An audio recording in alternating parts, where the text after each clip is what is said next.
On the other side, the leader of the opposition. I have no voice in that room. What they decide is what happens. So the first question, why is the Prime Minister and Amit Shah so keen on choosing exactly who the Election Commissioner is going to be? Second question, and even more devastating question, no Prime Minister has done this in the history of India. In December 2023, this government changed the law.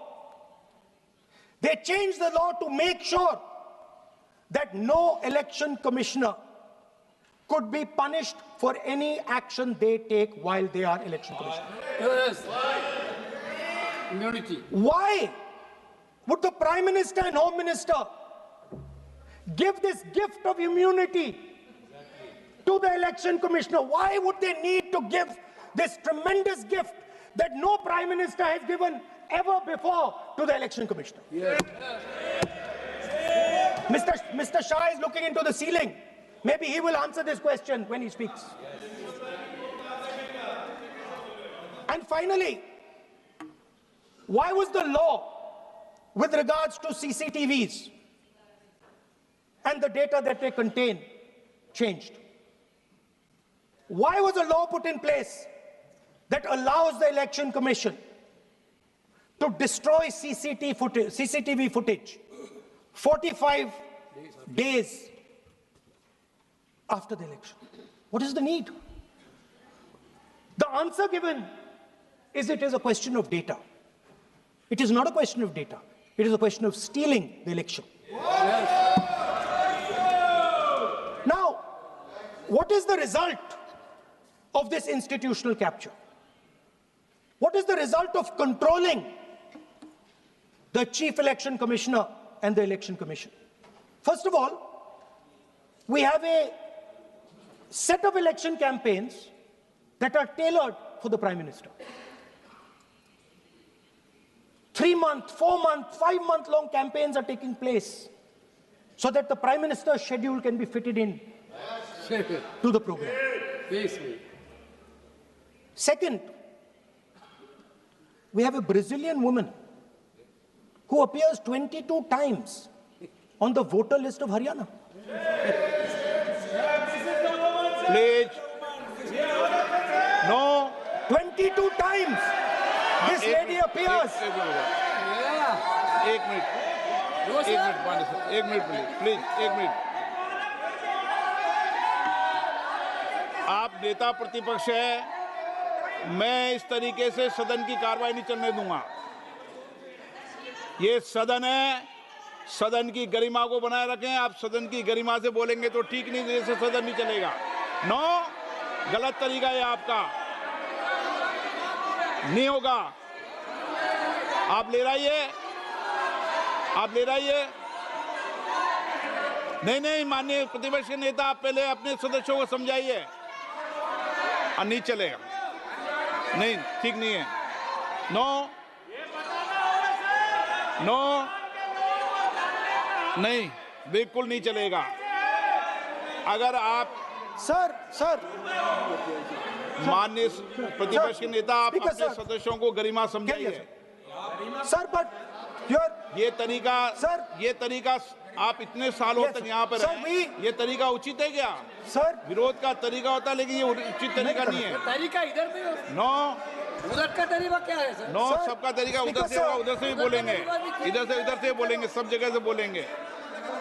Speaker sir, I don't agree with the showing of photographs here, but it is a reflection of our democratic structure.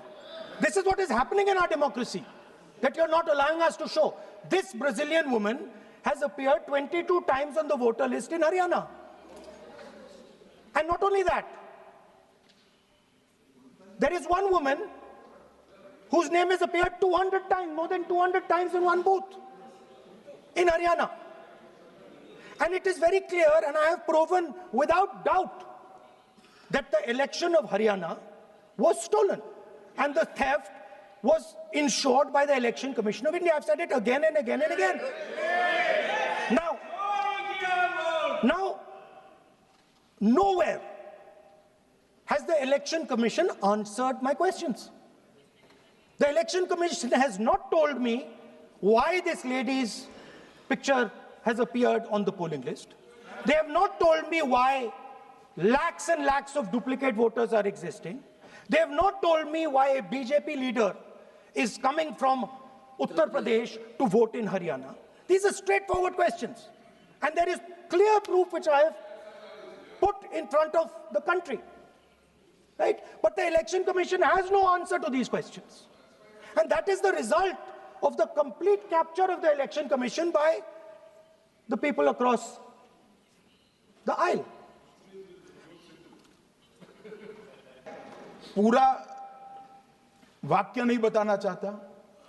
Shrimati Mamata Banerjee ने चुनाव आयोग पर आरोप लगाए, Stalin जी ने लगाए, BD Satheesan जी ने लगाए, श्री राहुल गांधी ने लगाए, मल्लिकार्जुन खड़गे जी ने लगाए, तेजस्वी यादव जी ने लगाए, अखिलेश यादव जी ने लगाए, वी शिवन कुट्टी ने लगाए, हेमंत सोरेन जी ने लगाए, भगवंत मान जी ने लगाए। अब पहले तो ऐसी परंपरा सिर्फ कांग्रेस पार्टी में थी, मगर संपर्क का दोष कहता होता है साहब, ये सारे इंडिया अलायंस वाले चुनाव आयोग के खिलाफ आए। मान्यवर, चुनाव आयोग एक तटस्थता से चुनाव कराने वाला संस्थान बनाया गया और इसकी मान्यता कोई पॉलिटिकल पार्टी ने नहीं दी। भाग और अनुच्छेदों के तहत हमारे संविधान ने दी और ये संवैधानिक प्रक्रिया है। इस संवैधानिक प्रक्रिया पर सवाल खड़े कर कर, अनर्गल आरोप कर कर आप पूरे चुनाव आयोग की एक प्रकार से पूरे दुनिया में इसकी छवि को धूमिल करने का काम कर रहे हैं। आपको लगता है कि आप सरकार की छवि धूमिल करें? ना जी, आप पूरी दुनिया में भारत के लोकतंत्र की छवि को धूमिल करें। मान्यवर, सरकार का तो इतना ही सवाल है, मान्यवर सरकार का तो इतना ही सवाल है कि भारत के मतदाता क्या सोचेंगे, मगर मतदाता का सोचने का सवाल नहीं है। मतदाता को तो मालूम है कि हमने तो वोट दिया है इसलिए चुनकर आए हैं, तो उसके मन में कोई डाउट नहीं है। ये वोट चोरी करते रहे, घुसपैठिया बचाओ यात्रा निकाली और बिहार में 2/3 बहुमत से हम जीते। मान्यवर, ये जो नई परंपरा शुरू हुई कि देश के अंदर चुनाव न जीते तो चुनाव आयोग को बदनाम करो, चुनाव प्रक्रिया को बदनाम करो, मतदाता सूची को बदनाम करो, ये हमारे लोकतंत्र का भला नहीं करेगी। यही आयुक्त के तहत, यही सरकार के होते हुए आप कई चुनाव जीते, हम कुछ नहीं बोले, हम पार्टी में बैठकर इसकी मीमांसा की, मगर ये लोग चुनाव आयोग पर प्लीज नो, आप बैठिए, आप ठीक है बैठिए। माननीय सदस्य प्लीज प्लीज। मान्यवर, मैं थोड़ी स्पष्टता के लिए आंकड़ा देना चाहता हूं। मई 14 में श्रीमान नरेंद्र मोदी इस देश के प्रधानमंत्री बने, तब से उनको आपत्ति है। तो एनडीए क्या क्या जीती? 3 लोकसभा चुनाव हम जीते, 41 राज्यों के विधानसभा चुनाव जीते, तो हम 44 विधानसभा टोटल चुनाव जीते हैं 2024 से 25 तक। मगर वो भी 30 चुनाव जीते हैं अलग अलग विधानसभा में, 30 जगह पे। अगर मतदाता सूची करेक्ट है तो क्यों शपथ लिया, क्यों चुनाव लड़ा? आप बताइए देश की जनता को। आप लोग यहाँ कैसे पहुंचे? श्री राहुल गांधी जहां से चुनकर आए थे, वो वायनाड की मतदाता सूची में भी मेरी पार्टी ने प्रेस कॉन्फ्रेंस कर इसी प्रकार की डिस्क्रिपेंसी को बताया है। इसका जवाब नहीं देते। हमने अमेठी का भी बताया है, इसका जवाब नहीं देते हैं। मान्यवर, एक चुनाव की मतदाता सूची में जो थोड़ी बहुत गलतियां हैं, उसको वो लोग मुद्दा बनाते हैं चुनाव हारने का।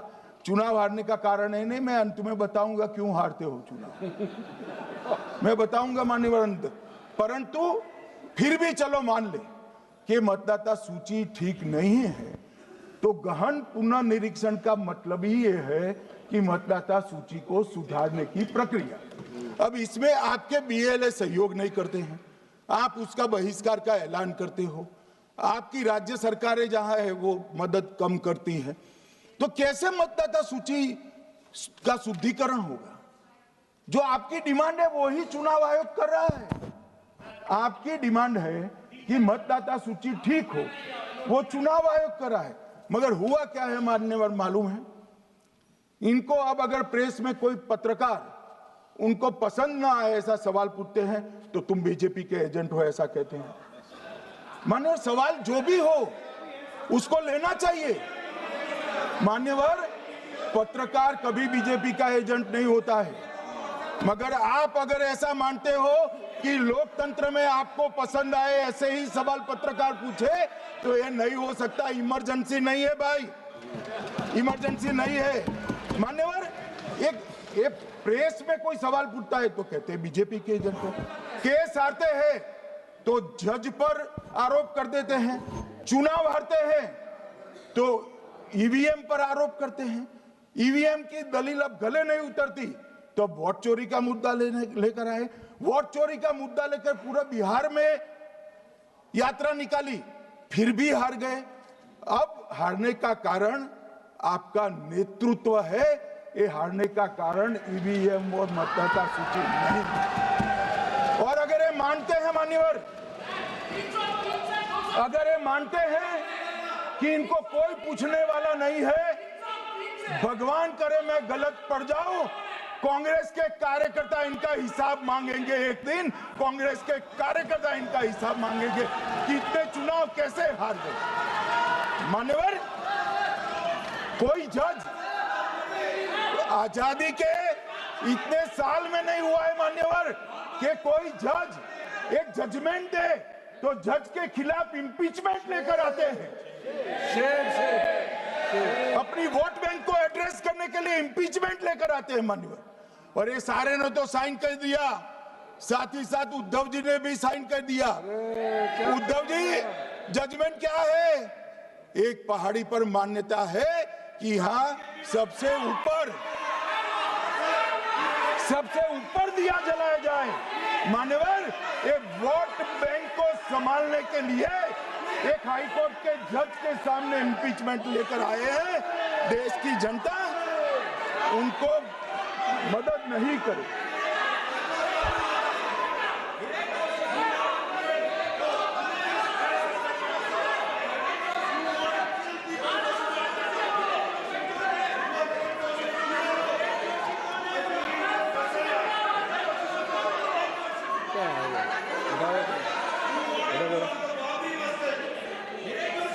प्लीज नो, माननीय गृह मंत्री जी। गौरव जी बैठ जाइए, नया मुद्दा शुरू हो रहा है।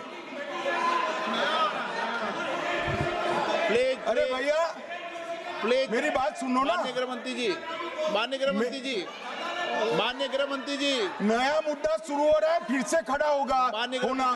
आप बैठ जाइए प्लीज। नो नो, ये तरीका नो। मणिकम जी प्लीज बैठिए। नो, ये तरीका ठीक नहीं है। प्लीज बैठे। हर आपको ज्यादा समस्या है क्या हर 2 मिनट में खड़े होने की? हर 2 मिनट में खड़े होने की समस्या है क्या आपको लोगों? बैठिए, ऐसे नहीं चलेगा। मान्यवर, 2014 के बाद अरे दादा ये भी बैठ गए, अब बैठ जाओ। मान्यवर, 2014 के बाद हारने की परंपरा शुरू हुई। हारने की परंपरा शुरू होने के बाद हाँ जीते ही है, मगर हारने की भी परंपरा हुई है। मान्यवर, हारने की परंपरा शुरू करने के बाद इन्होंने सबसे पहले ईवीएम को निशाना बनाया। आज मैं आपके माध्यम से सदन को और सदन के माध्यम से देश की जनता को बताना चाहता हूं, ईवीएम कौन लेकर आया इस देश में? मान्यवर, कौन लेकर आया? 15 मार्च 1989 को जब राजीव गांधी इस देश के प्रधानमंत्री थे, तब ईवीएम लाने का कानूनी बदलाव किया गया था। सुन लो। अब राजीव गांधी के ईवीएम के कानून का भी विरोध कर रहे हैं मान्यवर। इसके बाद में, अरे सुनो ना क्या प्रक्रिया हुई। इसके बाद में ईवीएम के खिलाफ किसी ने याचिका करी। इस देश की सर्वोच्च न्यायालय के 5 जजों ने बैठकर ईवीएम के कानूनी बदलाव को 2002 में उचित ठहराया। राजीव गांधी को भी नहीं मानते।